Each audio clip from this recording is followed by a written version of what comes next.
selama ini mengawal kasus ini. Hari ini saya menyampaikan informasi adanya penahanan terhadap tersangka LM, di mana kami sebagai pelapor mendapatkan informasi tersebut berdasarkan surat yang Mbak Lintang terima dari penyidik, yakni surat tertanggal 23 September 2024, namanya pemberitahuan perkembangan hasil penyidikan, SP2HP istilahnya. Di dalam surat ini yang paling penting sudah dinyatakan oleh penyidik, ada penyidik telah melakukan penangkapan dan penahanan terhadap LF. Itu paling intisarinya dari surat ini. Karena surat ini banyak sekali yang diceritakan proses yang penting itu, dan laporan polisinya yang paling terpenting adalah laporan polisi tanggal 18 Januari 2021, di mana pelapornya adalah Mbak Lintang sendiri. Seperti itu. Soal peristiwanya bagaimana sehingga Mbak Lintang membuat laporan ke Polda Metro Jaya, itu terkait dugaan tindak pidana penipuan dan penggelapan. Perjuangan yang cukup panjang sejak tahun 2021 untuk mencari sebuah keadilan. Alhamdulillah pada tanggal 19 September seingat saya telah dilakukan penangkapan dan penahanan terhadap seseorang berinisial LM karena diduga telah melakukan tindak pidana penipuan dan penggelapan. Seperti itu surat yang saya terima. Jadi kami menjelaskan kepada rekan-rekan media itu berdasarkan surat yang kami terima dari penyidik. Suratnya ada. Melintang mungkin akhirnya penantian panjang LM sudah ditahan. Iya, penantian yang panjang akhirnya udah ditahan di tanggal berapa Bang kemarin? 19 kemarin jam 3 sore. Panjang juga. Panjang peristiwanya. Mungkin kronologis seperti apa Mbak? Bisa ceritain lagi Mbak? Dikit aja mungkin. Kronologis apa nih? Waktu Kasusnya kasus awal ya Mbak, kasusnya.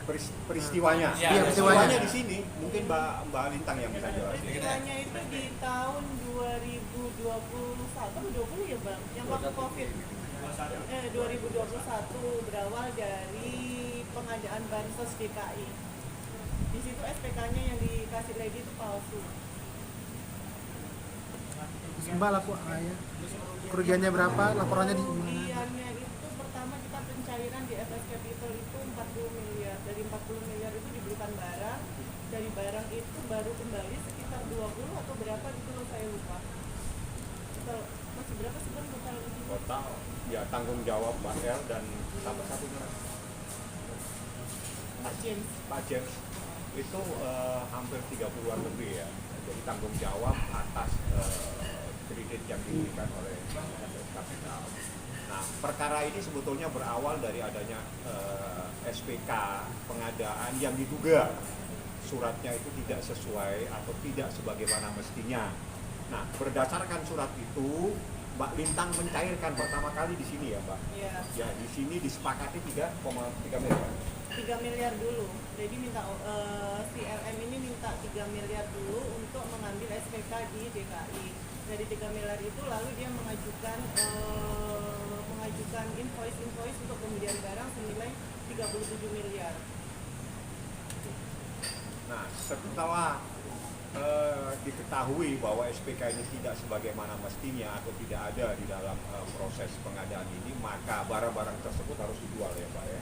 Disepakati harus dijual dan uangnya harus dikembalikan pada aset kapital, dan ada tanggung jawab Mbak Lintang yang cukup besar sebagai kurator dia. Jadi apalitnya dia. Jadi itu peristiwanya. Jadi ada beberapa hal-hal di mana akhirnya Mbak Lintang melaporkan penipuan dan penggelapan pada satu item. Jadi ini ada beberapa item supaya dipahami ya. Item pokoknya itu adalah pengadaan barang dan jasa. Dalam pengadaan barang dan jasa ini ada sub lagi.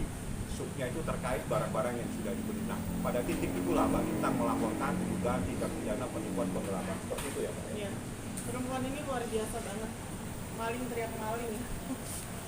Dalam prosesnya juga Mbak Lintang seperti dilaporin juga ya? Iya, saya dilaporin di mana-mana, dilaporin di Polres Jakarta Pusat, saya dilaporin di Polda Metro, di Harda, di Kamnek. Terus terakhir saya dilaporin lagi di di Polres Renakta. Renakta. Itu Banyak yang laporin. pencemaran nama baik katanya.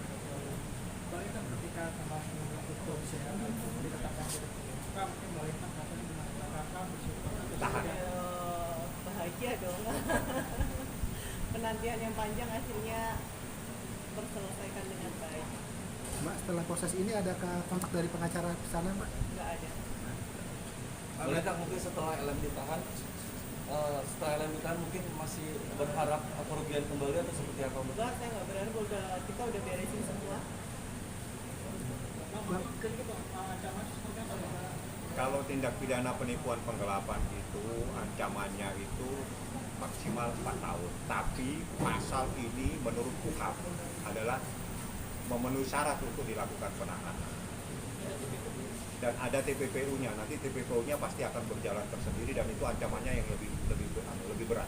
Nah, Bang. Ya, ancamannya TPPU bisa 10 tahun. Bang, apa sih Bang buat ini jadi lama banget kasusnya, Bang? Kenapa? Bertahun-tahun kasusnya jadi lama gitu, Bang. Gini, kasus pelapor itu situasi COVID dan COVID dahsyat-dahsyatnya COVID dan berjalan berhenti, otomatis orang konsentrasi menyelamatkan diri masing-masing. Bagaimana kita bisa sehat? Nah, berjalan, tapi proses ini saling lapor melapor itu panjang. Jadi Mbak Lintang dilaporkan di sini, dilaporkan di sini. Mbak El hanya melaporkan satu LP saja. Ya LP ini yang diperjuangkan terus-menerus. Nah, dalam waktu perjuangan yang cukup panjang ini, alhamdulillah memenuhi titik terang sehingga ditetapkan dia menjadi tersangka dan pada akhirnya tanggal 19 September kemarin dia dilakukan penahanan dan saat ini ada di tahanan Polda Metro Jaya. Pasca penahanan sempat abang dihubungin nggak sama pihak dari kuasa hukum dia, Bang? Nggak ada yang saya kenal dan saya nggak tahu. Makanya akan terus melanjutkan atau seperti apa ini? Harus lanjut dan proses ini harus di pengadilan. Mbak Lintang siap kapan saja nanti memberikan kesaksian di pengadilan. Mbak Lintang sendiri akan ada rencana untuk ini nggak mungkin menemui ini? Nggak ada. Inisial Untuk LM. apa lo menemuin LM? Iya kan artinya kan ini juga lumayan juga uangnya cukup besar gitu, Mbak. Udah untuk masalah uang udah nggak ini, yang penting si LM-nya udah menerima hasil dari perbuatannya. Artinya sudah puas ya dengan Dia siap ketemu dong nanti di pengadilan. Siap dong ketemu. Selama ini kan dia selalu teriak-teriak seolah-olah dia korban. Pak, terkait laporan kepada Mbak Lintang apa udah di SP3 atau gimana, Bang? Dia udah SP3 semua. Oh, SP3, Bang. Balita itu kerugian materi itu besar, kalau kerugian materi kayak psikologis Mau lebih besar lagi. Ya lebih besar lagi ketika di BAP atas laporannya dia aja udah berjam-jam kita kehilangan waktu, kehilangan semuanya. Dan diberitakan juga. Dan sama dia diberitakan di YouTube kan seolah-olah saya ini pelaku, padahal dia yang pelakunya. Pasca dari penangkapan dari inisial LM ini sempat ada disita juga nggak sih, Bang, untuk barang-barang sendiri, Bang, gitu? Sebentar. HP yang kita apa aja bang? Penyitaan, ada penyitaan barang bukti. Ada Tapi juga. saya tidak boleh tahu karena ini tanya langsung ke penyidik. Yang jelas surat yang kami terima namanya SP2HP, salah satunya berbicara menerangkan adanya penangkapan dan penahanan, menerangkan adanya penyitaan barang bukti. Apa yang disita kita tidak tahu. Kayak misalnya barang bergerak gitu seperti mobil. belum nanti mungkin Itu kalau TPPU. TPPU-nya nanti. Bang, itu kan surat penahanan tanggal 19. Berapa hari proses abang menerima surat itu dari? Surat ini kami terima pada pemberitahuan tanggal 23 kami terima. Jadi 2 hari beberapa hari kemudian kita terima. Nah, Bang Doi, abang kan di sini menegaskan bahwa saudara LM ditahan atas surat yang abang terima dari Polda Metro Jaya. Pertanyaannya adalah sejauh ini dari pihak polisi sendiri belum ada pemberitahuan seperti itu, apakah secara hukum tidak apa-apa? Seperti apa, Bang? Menegaskan itu. Wartawan itu sakti. Wartawan itu lebih lihai untuk mendapatkan informasi. Anda saya kasih bahan. Ini bahannya. Silakan Anda tindak lanjuti. Kan gitu caranya. Nah, dasarnya ada SP2HP. Nah, biasanya yang begini yang menjelaskan Humas. Sampaikan saja ada SP2HP yang menangani unitnya ada di Resmob dan sejak tanggal 19 September. Biar dia yang menjelaskan karena ini kewenangan daripada Humas Polda Metro Jaya untuk menyampaikan kepada masyarakat. Kami hanya menyampaikan bahwa Mbak Lintang yang berjuang sejak tahun 2021 membuat laporan, alhamdulillah pada akhirnya keadilan itu diberikan dan pada tanggal 19 seseorang yang dilaporkan itu lagi dilakukan penahanan. Seperti itu yang ingin kita sampaikan kepada masyarakat. Kebenaran tentang surat ini Anda cross check kepada kepolisian. Bang, Abang setuju nggak Bang dengan pendapat mungkin berita itu kemarin sempat juga ini terkait dari apa namanya kasus ini kan agak lambat ya. Nah terkait dengan ini sekarang diberitakan di media ini polisi ini bergerak cepat untuk menetapkan LM ini sebagai tersangka. Abang setuju nggak dengan mungkin? Ya itu tanya ke penyidik. Jadi gini, kita harus memahami proses hukum. Satu, polisi tidak menangani satu laporan. Laporan masyarakat semuanya ada di sana. Yang kedua, situasi pada saat lapor itu COVID. Yang kedua, proses juga pergantian penyidik itu pasti akan terjadi karena kan cukup lama. Jadi ya kita ikutin prosesnya. Dan ini suatu hal yang biasa ya dalam proses penegakan hukum, di mana proses itu berjalan 1 tahun, 2 tahun itu suatu hal yang biasa. Mbak Lintang, Ya. terakhir sebelum LM ditangkap atau dijadikan tersangka sempat ada komunikasi nggak sih? Saya sempat dikonfrontir ya di tanggal berapa ya itu Bang? Konfrontir terakhir itu Sempat konfrontir terakhir. Itu Dua artinya bulan yang lalu sempat dikonfrontir. Ada pembicaraan apa Mbak? apa aja Mbak ya bicaranya? Nggak ada pembicaraan apa-apa, dia yang masih nyolot banget seolah-olah dia korbannya. Oh tetap dengan pendirian dia. Tetap. Tidak ada pembicaraan damai atau restoratif justice ya? Enggak ya gitu. Dia tetap dengan gayanya yang seolah-olah dia korban. Berarti udah tertutup untuk RC Bang ya? Oh nggak ada RC. Berarti tidak ada maaf bagimu berarti? Nggak ada. Kalau untuk yang satunya sendiri siapa Pak James ya? Itu sudah masuk juga atau gimana? bukan Pak Pak Jem James adalah korban. Oh Pak James korban Sama juga? kayak saya. Oh sama kamu. Tapi Pak James sendiri nanti akan hadir sebagai saksi atau gimana? Hadir sebagai saksi. Artinya Balita kan dia juga sempat sampai di media bahwa dia itu korban juga ya, Iya. Balita. Nah, Balita Iya. artinya menunggu identitas lain bakalan sidang dia. Artinya Oh kan iya, pasti. siap mengawal juga ya. Iya, harus siap dong.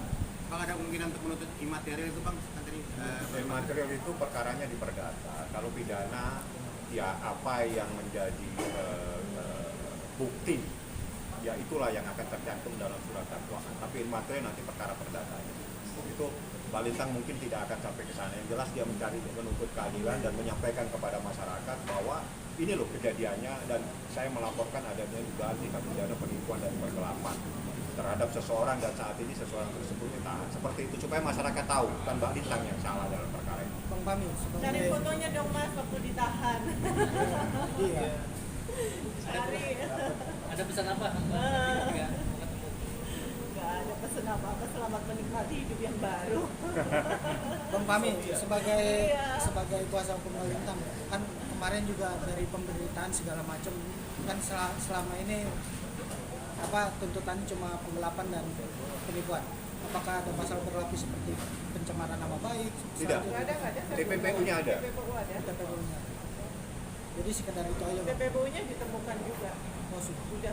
Sudah ya. Ada bukti baru Bang untuk ini Bukti-bukti jelas ada, cuma kita nggak ungkapin di media ya. Nanti Yang waktu terbaru buat mungkin? persidangan aja. Semuanya terbaru lah. semuanya Ini terbaru. baru proses penyidikan. Terima kasih banyak. Udah.